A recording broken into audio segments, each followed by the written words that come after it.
We are talking with Prasanta and Pradeep Banerji.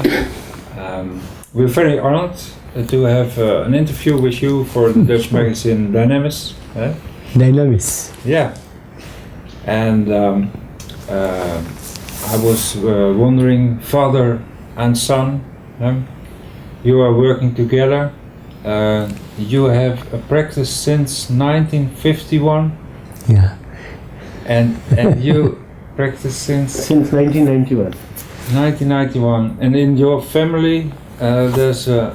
I am the fourth generation homeopath. Okay. Our family 150 years. 150 years. So it's that the viewers know we're not talking to people who just began. Yeah. Can you tell us about the practice in the clinics you have? Well, practice in the clinics means we have patients from all over India, and it ranges. At the moment when I started in Calcutta in 1960, I was practicing with my father for 10 years from 51 to 60, and 60 I have got my own clinic in Calcutta. My father was not in Calcutta, he was in a village called Mihijam. That's a small village where he's practiced, and he earned a legendary name. All over India, including our presidents and prime ministers, all used to come to him, and more than 2,000 people used to come to him every day. He used to see patients with a team of doctors, and all free. Never taken money for homeopathy from anybody. Even rich or poor. He started like that. He started in 1918 in Mihijam. Yeah. Then slowly this has come up to this place. And in our clinic, we see more than 1,000 cases every day, more than 120, 50 cancer cases every day. And this comes from all over India. And we practice in this type of practice. We do not practice the classical way. Classical way means repertorization, taking symptoms for 2 hours and then give a medicine. Yeah. Not like that. We have made it very keyboard way. Standardized treatment. Yeah. You are trained classical homeopath, but you. I have undergone training in classical homeopathy, yes. Yeah. Yeah. But you see, I got into homeopathy from much before I trained as a homeopath, because in our family homeopathy is in our blood. I used to go to boarding school when I was from age of 6 to age of 15. That is 10 years. I was in boarding school. So boarding school meant in Darjeeling. I was in boarding school in a place called Darjeeling. You know Darjeeling tea? So it's a very beautiful town located in the Himalayas. And I got into practice with, I was in school and I used to have 3 months holiday in a year. Winter holidays. So these 3 months holiday, I used to come back down to Calcutta, and within 1 week I had nothing to do because I used to get bored. So he used to say, if you are not doing anything and you are sitting at home, why don't you come to the clinic? So from the age of 9 or 10, I used to go to the clinic, sit beside him and see patients. He used to see patients and I sit beside him. Okay. So by the age of 11 or 12, I used to start writing the prescriptions. He used to tell me, write this medicine. I started writing medicine. So I've been a homeopath for much longer than that. Than from 1991. Okay. Then when I finished my schooling, I enrolled in the medical college to study homeopathy. In India, homeopathy is taught in proper medical colleges. We have a 5.5-year degree which teaches us everything that is taught to a conventional doctor. Only the pharmacological part is different. the medicine selection is different. But we are in Indian colleges, classical homeopathy is encouraged. Yeah. But from the age of 12, 10, I have been trained in the Banerji Protocols. Yeah. Because I have seen thousands and thousands of patients with him, watched him develop the Banerji Protocol approach, and basically my training is deeper in the Banerji Protocol approach than in classical homeopathy. And what the protocol, what is the Banerji Protocol? See, homeopathy is a very, very scientific and very, very efficient system of treatment. If it is used in the way that the Banerji Protocols are formed. In classical homeopathy, there is no specific medicine for a specific disease. In classical homeopathy, there is a specific medicine for each individual case of disease. Actually, for each individual patient. The medicine is customized for the patient. But what happens basically is that in doing so, the classical homeopath will ask the patient a lot of questions to get the full symptoms of the patient. Notice, I never said symptoms of the disease. I said symptoms of the patient. The patient gives symptoms. These symptoms are collected by the doctor, by the classical homeopath, and matched against a drug in the materia medica which has a similar symptom set. So this is called individualization. What happens basically here is that our materia medicas, the homeopathic materia medicas, are very vast. And because they are very vast and hold a lot of symptoms, it becomes very, very difficult for the doctor to match the symptom set of the individual patient to the symptom set of an individual medicine. So, the doctor, after studying the patient for 2 hours, collecting the symptoms, matches a medicine set, symptom set with the patient's symptom set, and prescribes one medicine. That is the similimum. It is a fantastic thing to be able to do, because not only will the medicine take care of all the symptoms that the patient has told the doctor, but will also boost the immunity of the patient and make the patient much, much stronger, and in a holistic way, in a complete way, in the total way, the patient becomes well. But the problem is the practicality of it. When we see a patient, we as doctors meet the patient for 2 hours.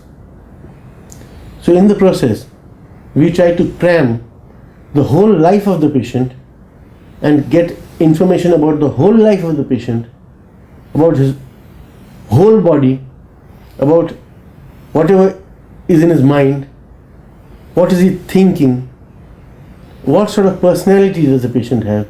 All these things are to be taken into consideration to select a similimum. But patients are patients and doctors are doctors. Sometimes the doctor does not get the totality of the symptoms. Sometimes the patient hides symptoms. For example, if you ask a very personal sexual question to a patient, they at that moment of time may not have opened up enough to you to tell you in completeness their problem. But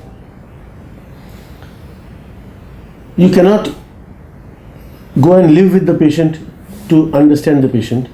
So in that 2 hours that you have, you get only a small glimpse into the patient's life. So you get that small glimpse, and you match that small glimpse to a medicine, and you give the medicine.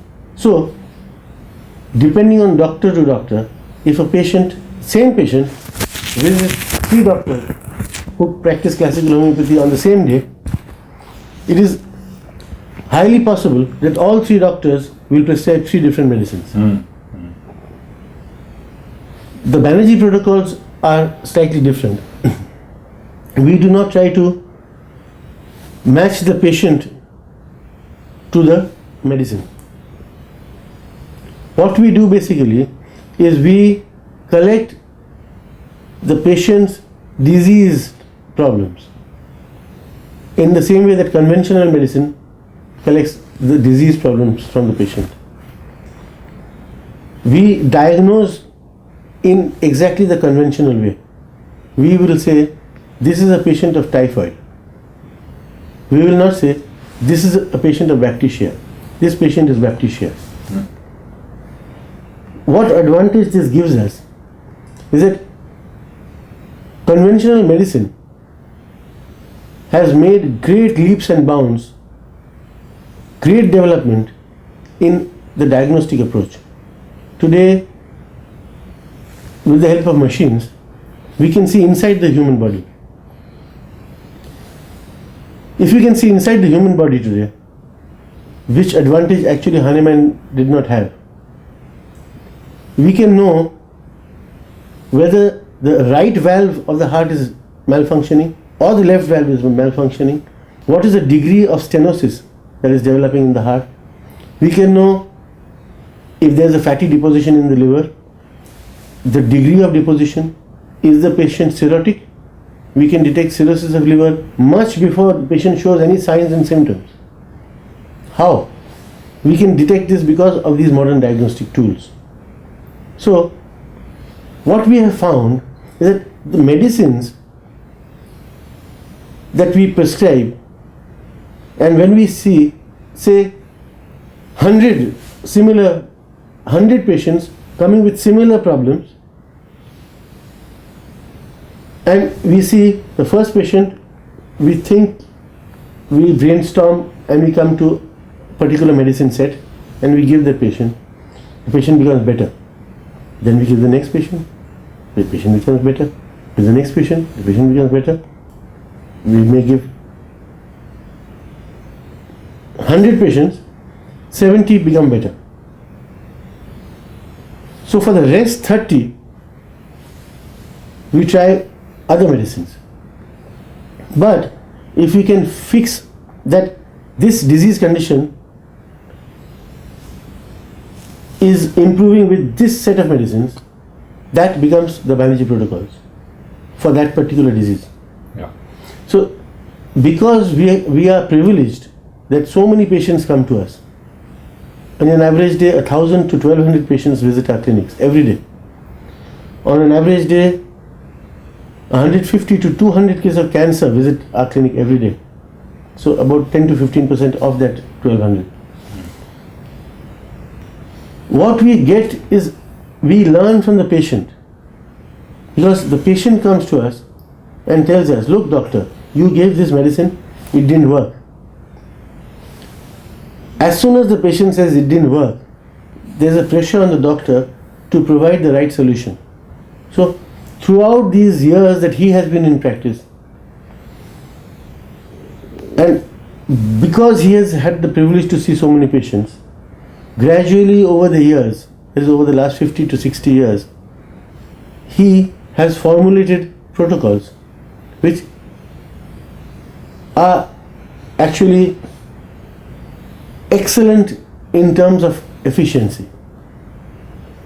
When the first line doesn't work, then he thinks what to do with this patient because the first line medicine isn't working, and we fix the second line of medicine. If that doesn't work, we fix the third line of medicine. So if I have this knowledge from before, I don't know anything about homeopathy, But I get a book which tells me if the patient has typhoid fever, first give baptisia and lycopodium. Give baptisia 1x potency, 5 drops a dose. Give lycopodium 30C, 2 drops a dose or 2 pills a dose or 5 pills a dose as in Europe. And alternated every 3 hours, the typhoid fever will go. I know that in advance because I have a book which says, or I have knowledge which says that this is what I should give first. With these protocols, we find that about 70 to 80% cases improve with the first line of medicine. That same book has another column which says this is second line medicine. Supposing this doesn't work, then we give this. So when a patient comes to us and we want to treat the patient, because we treat so many patients every day, that is our personal advantage, that we treat so many patients every day. We have formulated these protocols, and actually we have spread the message amongst many of our doctors And exactly what to give. A protocol is which remedy, which potency, Which and dose? which dose. Dosage. Yeah, and the duration. Duration. Yeah, And the So everything disease. is fixed. yeah. So and you know them all by heart. I saw. That is only because we yeah. treat so many patients every day. Yeah, when I say struma, enlargement of the thyroid gland with obstruction of the respiration, what would you prescribe? Medicine, bromium 6. No, but you're talking about tonsils? No. No? Thyroid. Thyroid. Yeah? We give thyroid, for thyroid swelling and thyroid problem, our first line medicine is bromium 6C twice a day. Okay. It will do good to at least 80% of the cases. One remedy. One remedy. Yeah, okay. Yeah. And If that fails, then we would give Spongia 6C. okay. So we know this because we have treated many cases. Yeah. We have given bromium, it has failed. We have given Spongia, it has succeeded. Yeah. If Spongia fails, we have another medicine. So in this way, and because we are general practitioners, we don't choose. We are not cancer specialists. We are general practitioners. Yeah. Because 1200 patients a day, 200 is cancer, 1000 is other diseases. So we have learned from the patient protocols for every disease. Yeah. And you have a very great conviction to your work. Huh? And how many days a week do you work? We work 6 days a week. And at what times? From 8 o'clock in the morning till about 11 o'clock at night. And on Sunday you are not resting? Sundays we have to do the research work. Yeah. So on Sundays we work from 10 o'clock in the morning till 10 o'clock at night. Because That is if we are lucky and we don't have a conference call to the US at 10:30 at night. Then if you have a conference call, that will go on for another hour and a half. So we have nothing else in our lives. This is what we do. yeah. And you want to spread your method. Yes. That's why you travel since the 80s, I think, Yes. around the world. Yes. And you See, initially, the homeopathic community, they were not ready to branch out from classical homeopathy. Today we see the picture is completely different because homeopathy is a science. You cannot hold back the evolution of a science. Science evolves. And science, the evolution of science is a must. Because if science doesn't evolve, science dies. Yeah. And you are working with scientific institutes in the world. And you get some recognition in Yes, the yes. medical world? Actually, we have documented offers for research collaborations with some of the finest institutions in the world. We have documented offers from the University of Texas MD Anderson Cancer Center in Houston, from many departments in that hospital. See, the MD Anderson is the largest and the most advanced center for cancer research in the world. MD Anderson employs 14,000 doctors. An institution of that dimension, they are interested to do work with us. We have documented offers of research collaboration. We have research collaborators also. We have co-published papers with them as well on breast cancer, on brain tumors. We have published papers, scientific peer-reviewed journals, not homeopathic journals, allopathic journals. Okay. And we have published. We have documented research collaboration with University of Columbia for pediatric brain tumors, for children's brain tumors, that is up to the age of 21. We have documented offers of research collaboration from University of Kansas Medical Center and St. Luke's Hospital in Kansas.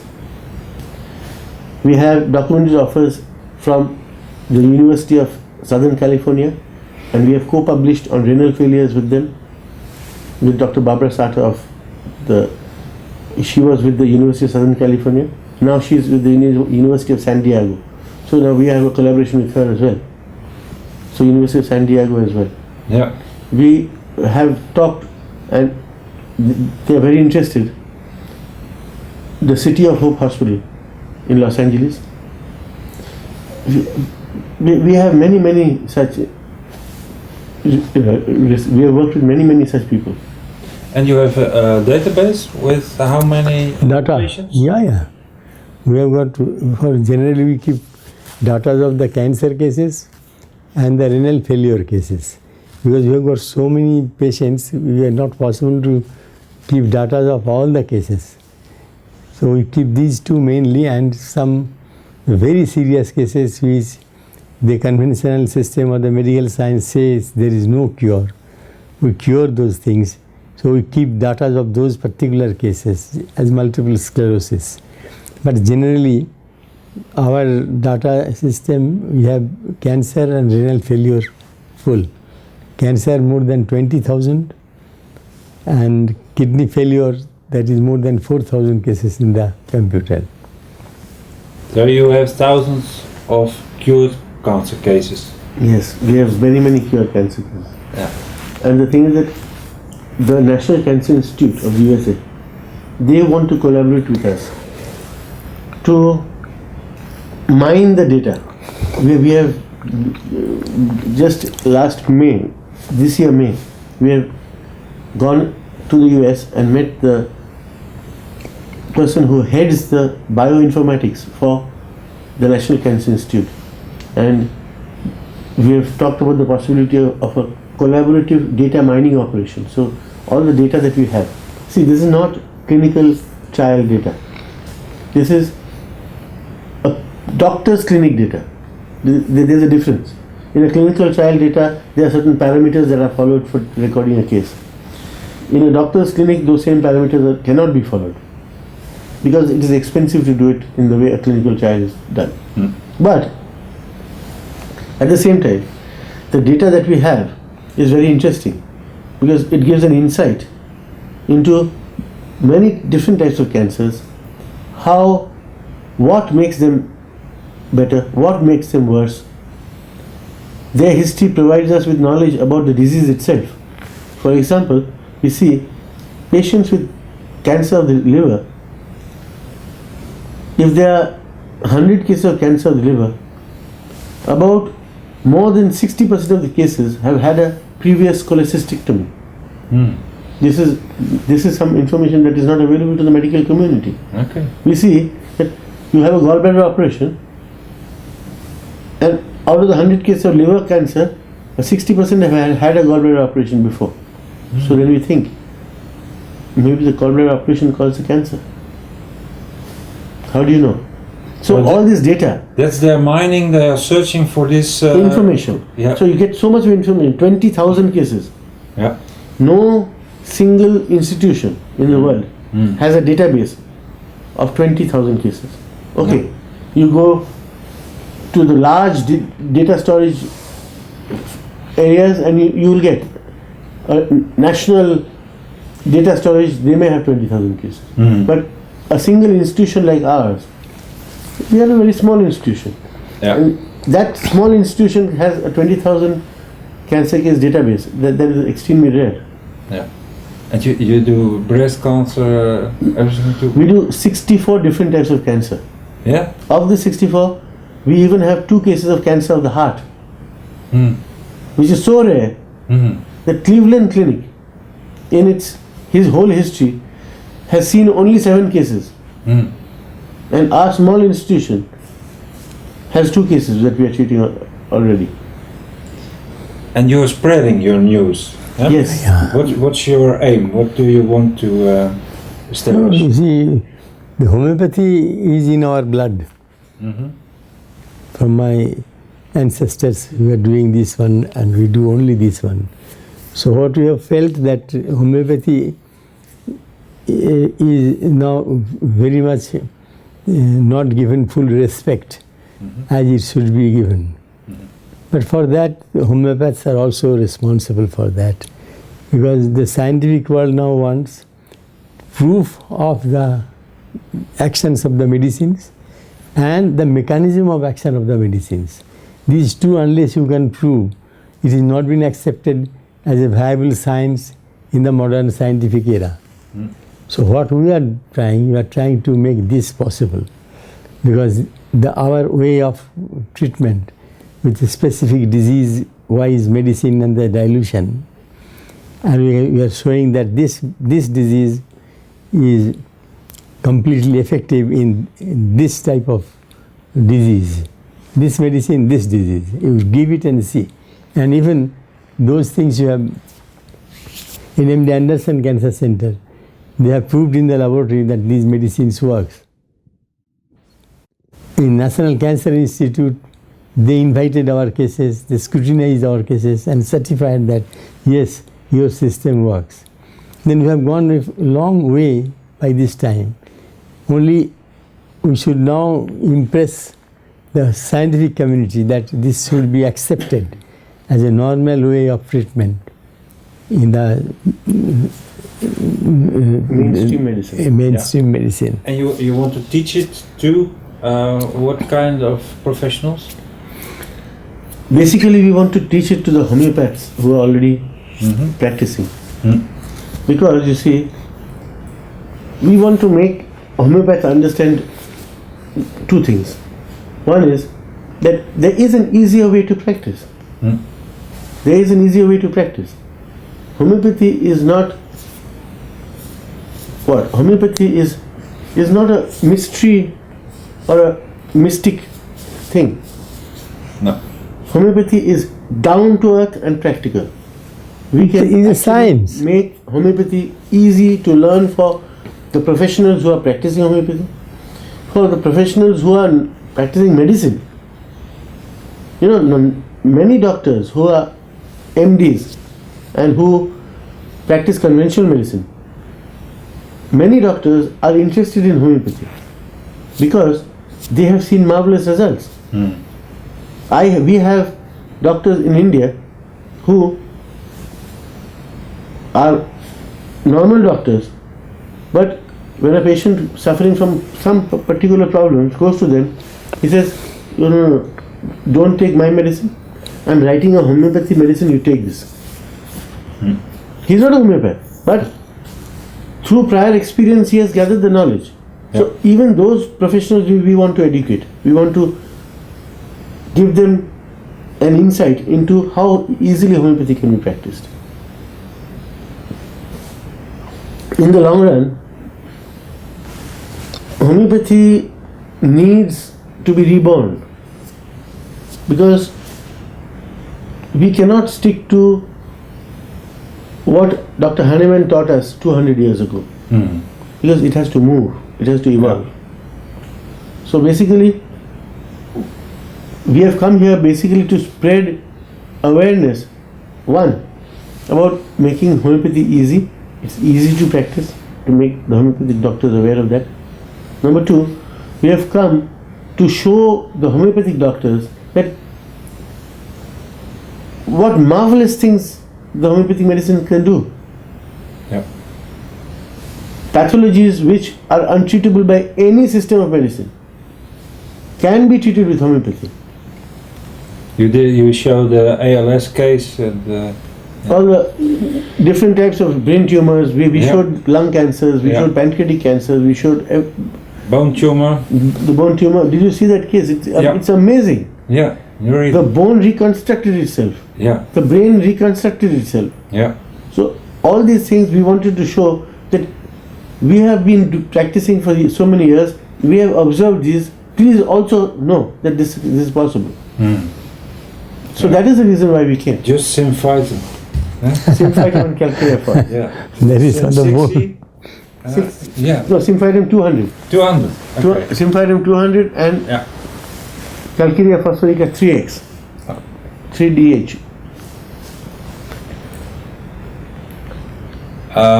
And patients in Holland often will have chemotherapy or radiation. And is your protocol combining with that? We prefer not. We prefer to treat the patient without the presence of chemotherapy, radiation, or any other medicine. And we find that our medicines work better when it is allowed to be used without any other medicine. But we cannot choose. The patient chooses. So if the patient chooses that I want to give your medicine, take your medicine as well as go for chemotherapy, we never say no. Yeah. We don't refuse treatment to anybody. If they come to us, whether they are taking whatever they are taking, we still give the medicine. And it still works? Yeah. Maybe not as efficiently as it would have worked without that other approach, but We advise general people not to go for chemotherapy or radiotherapy Yeah. because we have found that those things are palliative therapies. They are not curative therapies, number one. Number two, they are damaging the system. That is known to everybody in the all scientific world. Yeah. And our system gives a definite cure. You have got valid proof of that.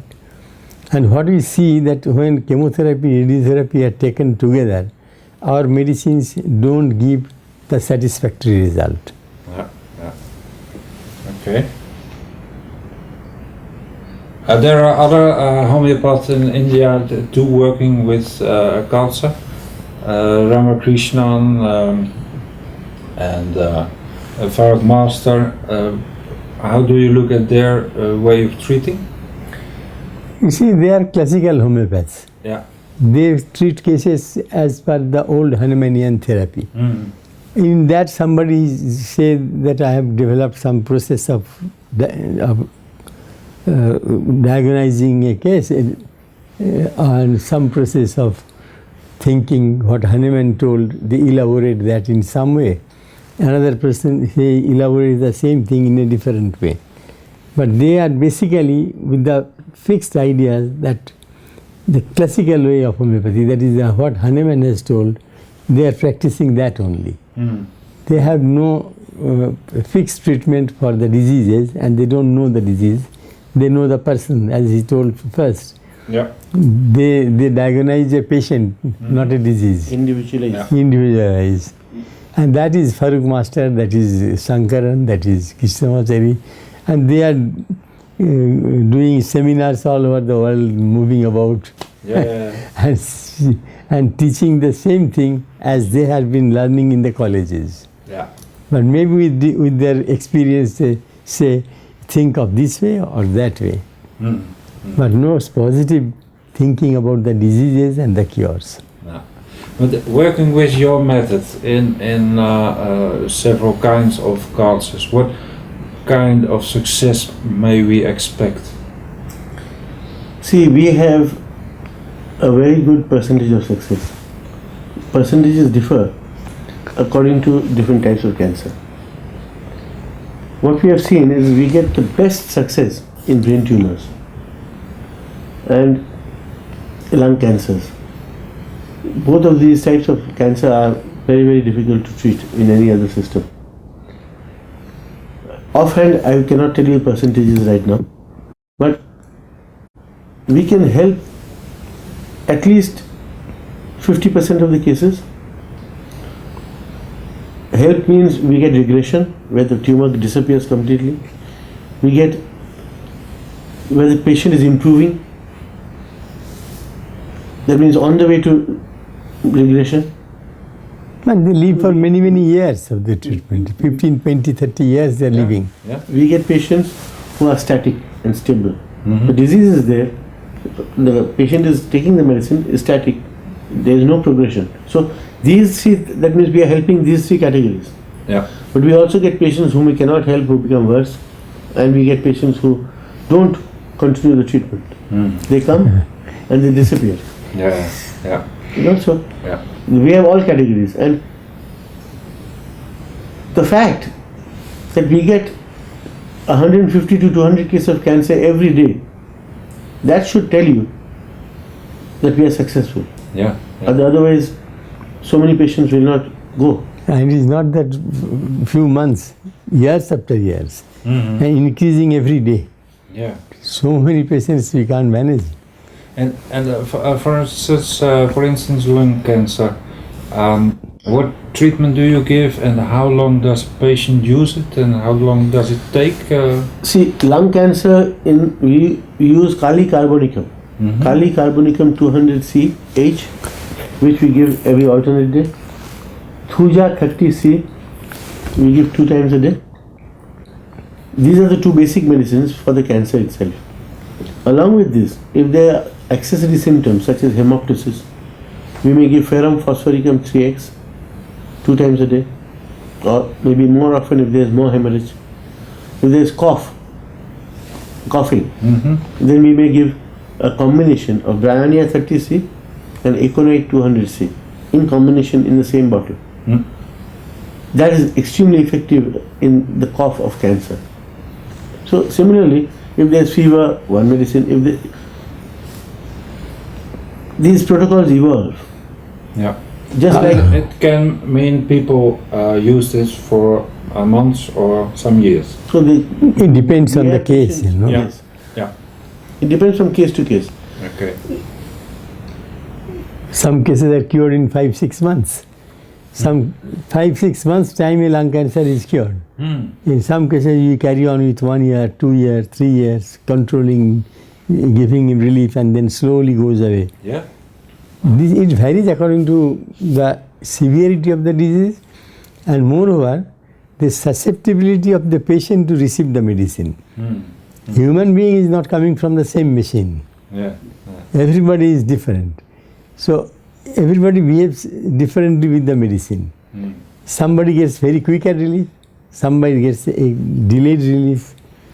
It depends on, and we observe it, and that's the way practice is developed. Yeah.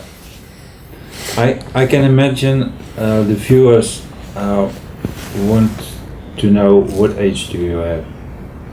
Would you like to tell us? Yes, 80. 80. Yeah. Okay, and your age is? I'm 49. 49. Okay. 49 or 48? Okay, 48. 48. Yeah. 64. Yeah, 1964. Wow. May you live long for homeopathy and many patients. Thank you. Thank you very Thanks a much. lot. Thank you very much.